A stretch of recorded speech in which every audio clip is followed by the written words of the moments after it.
back, Proud Nation, to another episode of the Blue Collar Proud Show. It's the show that's all about having and living the blue collar business dream. If you can dream it, you can build it. And Taylor and I want to be a part of that journey to your success. Dude, you got a big smile on your face and you're like happy to be here today. I am really happy to be here today. Well, this is a short episode. My name is Carter Harkins. I always forget that part. Yeah, you're Carter. I don't forget I'm who Taylor. I am. I know who I am and I know who you are. I forget to Right. say. My name is Carter Harkins. With me every week is Taylor Hill. And I'm still here. And this is another short episode this week. We're traveling right now. As you're listening to this, it's a pre-recorded episode, and we may be in Milwaukee, we may be in Colorado, we may be in Ohio. I don't know where we are exactly when this episode is going to be released. I But might rest be assured, in Canada. It's a short episode. You might be. I You're might right. be, yeah. It's a short episode because of our travel schedule. But we want to bring the good stuff to you and help you grow your business. And what we thought we'd do today is play a pre-recorded Frontlines Report episode or segment that we did with Chuck Roydhouse of the Roydhouse Effect, talking specifically about the importance of having a marketing plan. And so we're going to cut to that right now and then tie it up at the end with some comments. So let's listen in as Chuck talks about the importance of a marketing plan.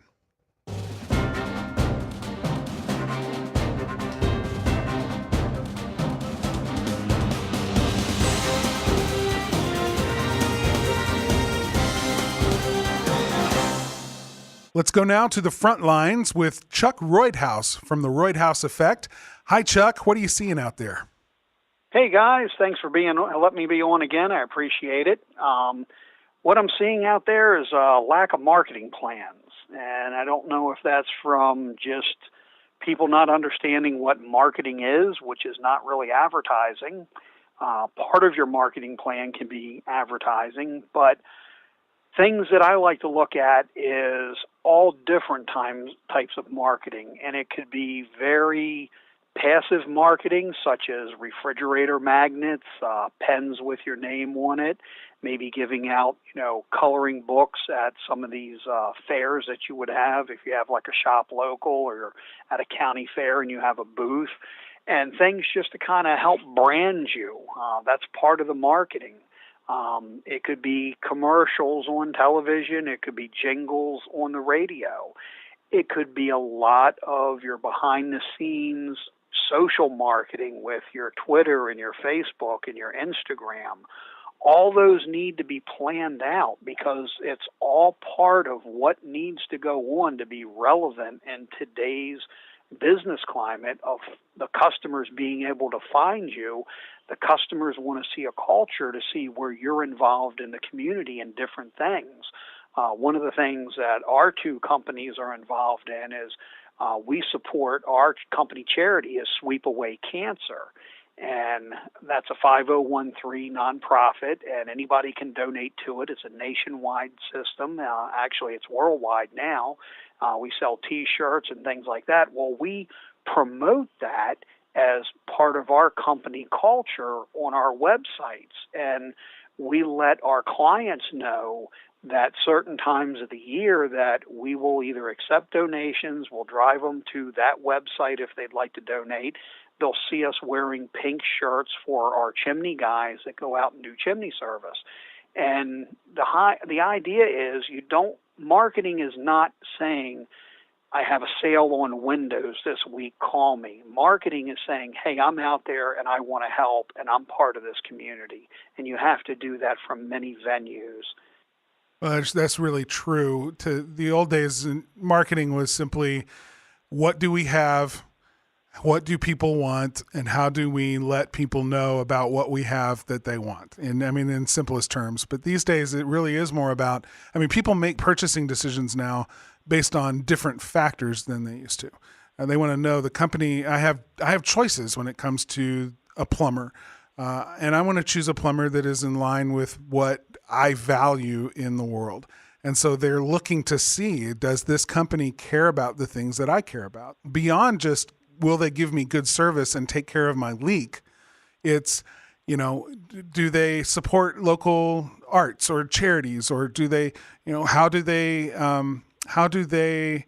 What is their company culture like? How do they take care of their employees? I want to know that my money is being given to a company that is doing respectable things in the community, that they treat their employees right, those things. These are all parts of the decision-making process. And so when you're thinking about a marketing plan, you need to think about all of the ways that you can communicate those things, not just what product do we have and what price do we sell it for, but how can we communicate what our culture is? How can we communicate the companies the charities that we support locally? How can we communicate what events we'll be participating in to celebrate and strengthen our own local area community? By doing those things, you really are marketing your company. That is part of marketing now. And I think a full-fledged marketing plan needs to take all of those things into consideration. Oh, yeah, and if you're running a service business, which most of the blue-collar people are doing, it's subliminal. It's keeping your trucks clean. It's having good lettering or a good wrap. It's all part of the package. You can't have guys pulling up to a stoplight with real loud rap music playing, and they're beating their hands on the dashboard. That's not going to give somebody a warm, fuzzy feeling. They're out there as an agent of the corporation representing you at all times. So you want them in decent-looking uniforms, clean uniforms, nice-looking trucks, and you want to toe the company line. And that's who you want to hire for. You want to have people that believe in what you're doing. They're good at the technical job that they're doing for you, but they also buy into being a representative for what your company stands for. Wow, and that's such a crucial point. When we talk about marketing, your employees, especially your field employees, they are your first line. They are the first touch that any of your public is going to have with you as a company. And as they interact and engage with that employee and the vehicle that employee is driving on the public roads that, where the public is likely to see that truck, it's important to remember that your employees, even if they aren't serving a marketing function in your business, they need to be aware of the fact that they carry the brand. And as far as your consumer is concerned and your potential customers are concerned, that employee is your marketing. That is the exposure that they have to your brand, first and foremost. That's the face of your business, is your guys in a truck. That's it. Good stuff. I couldn't agree more as a marketing guy myself. But listen, Chuck, I know people are going to want to connect with you online. Where's the best place for them to be able to do that? So they can contact me by email, and that's chuck@roydhouseeffect.com, CHUCK ROYDHOUSEEFFECT.com, or they can go to our website, which is roydhouseeffect.com, and it'll tell you everything you need to know about what our consulting company does. Very good, sir. Appreciate it, Chuck, and we'll talk to you again soon. All right. Thank you very much for having me. I thought he had some great points. Right back to the basics of how you're perceived in your market, the way people experience who you are, just through those first touch kind of things, like seeing your truck on the road and those leave behind kind of things. Just practical guerrilla marketing tactics that don't cost a whole lot of money, but get you, need to be incorporated in a marketing plan for any business to think about covering those bases. I think what happens sometimes is especially in the world of the internet, that people overthink their marketing as this big, huge thing that has to be managed and done. And they forget about the basic things that every single company needs to have in their local market. And when I talk to people about marketing, one of the things, especially smaller companies, I say is start in your neighborhood. Don't go outside your neighborhood until everybody in your neighborhood knows about you and knows what you do. I mean, I can't tell you how many times I get on the listserv and they'll ask for a plumber, and somebody will say, well, haven't you ever heard of XYZ plumber? He lives in the neighborhood. And nobody's heard of XYZ plumber that lives in the neighborhood because XYZ plumber isn't going out and telling their neighbors. So there's tons of work to be done right in your neighborhood, and then go out from there into the city. And people say, well, that's not thinking big enough. Think of your company growing big, but when you start in marketing, especially in the beginning, think local. Local. Absolutely. And one of the other things that we didn't really touch on a whole lot in this was the importance of reviews. Absolutely needs to be a critical part of your marketing budget, your marketing plan. Reviews don't just happen, right? They don't just magically fall in your lap. The chances of a customer actually taking it upon themselves to go and leave a review for a business is actually pretty small. There are things that you can do, though, to help ensure that you're getting the reviews that your business needs so that your presence online is strong. And one of the things that we've built for that purpose is something called the Spark Review Engine, which is an app that allows you to be able to get better reviews from your customers right at the point at which you interact with them in their home. Right at the close of business, or right at the close of that transaction, you can ask that customer for a review, easily text them a link that will let them just be able to click that link and then leave a review for you online. So if you're interested in learning more about that, there is a link in the show notes to learn about the Spark Review Engine, and we encourage you to do that. The other place you can find it is in our app, the Blue Collar Proud Show app, which is a free app available both in the iTunes store as well as the Google Play Store. And simply download it. It's free. Do a search for the Blue Collar Proud Show app. You'll find it, download it.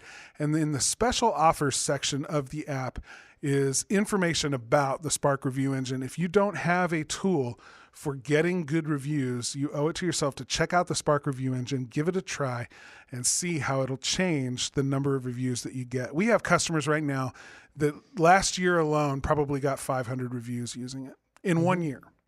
And we have other customers that just in the span of a week got 20 to 30. We are hearing such good feedback about how it's working for them when they commit to use it. So check that out and be sure that you get it. Also, just want to remind you that in Amazon.com, we've got 2 books available. The Blue Collar Proud the Blue Collar Proud book, 10 Principles for Building a Kick-Ass Business You Love, as well as another book that we co-wrote just recently with our friend Jerry Eisenhower, a book called Blue Collar Marketing, From Startup to Success. Check out both of those books. They're both short reads, but jam-packed with good information that you need to know to be able to build a contractor business that you can be proud of and that is going in the direction that you want it to go. So that is it for this particular episode. I just want to thank you guys for connecting with us. Make sure that you connect with us also over in the Blue Collar Proud Show Facebook group. Just do a search for Blue Collar Proud Nation. That's it for this show. Taylor and I want to thank you for listening. Thanks to the people that make it happen for us every week. Aaron Blaze, Jessica Wynn, and Jonathan Sanders on the Blue Collar Proud marketing team. Until next time, remember, it takes the same energy to build a business you hate as it does to build one that you're proud of. So take those blood, sweat, and tears and build it the Blue Collar Proud way. The Blue Collar Proud Show is a production of the Blue Collar Proud Network.